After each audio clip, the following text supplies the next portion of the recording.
It is my position that we have been documenting this for 20 years.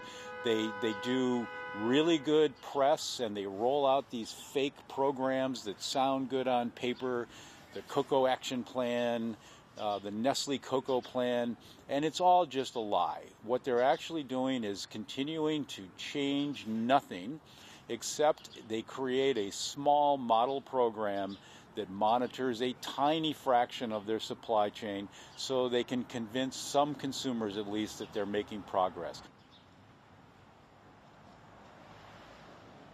As we note in the complaint, our U.S. Department of Labor funded a major study that just came out in October 2020 that established without a doubt that the amount of children harvesting cocoa in West Africa has gone up each year and is now about 1.6 million children are working in this industry harvesting cocoa for these big companies.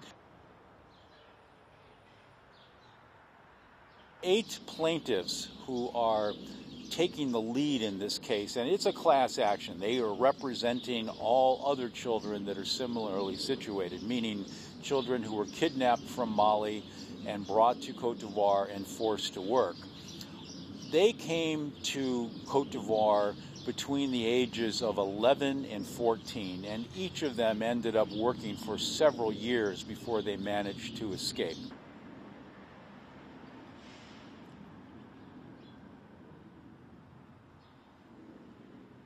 Right now, they're all back in Mali. They're still in difficult circumstances. They're trying to find odd jobs. Most of them are doing some kind of farming work, either for their families or for others. But they're fine.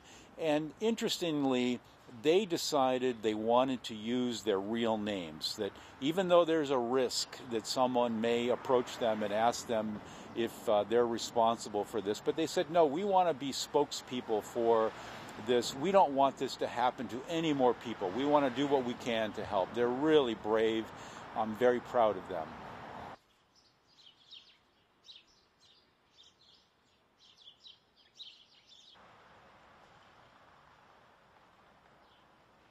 The law that we've used in this case, the Trafficking Victims Protection Act, it's a relatively new law. It's been amended recently, and it allows victims of either forced labor or trafficking to sue participants in the supply chain that are benefiting from, profiting from their forced labor.